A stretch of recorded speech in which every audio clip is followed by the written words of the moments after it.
Hey guys, magandang gabi guys. Dito tayo ngayon sa kainan. Hi. Ayan, sama natin yung utol ko. Tapos si Regine. Tapos, ayun, doon kami pupunta. Tara din. Si Denden, oh. So guys, doon tayo pupunta. Guys, lipat tayo. Doon, oh.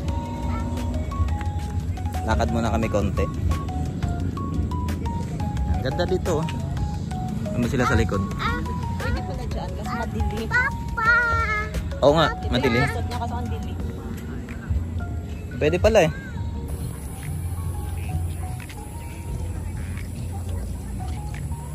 Okay din. May tawiran. Yan. So guys, lumipat tayo. Papunta tayo dyan ngayon. Yan. Yun yung kalsada.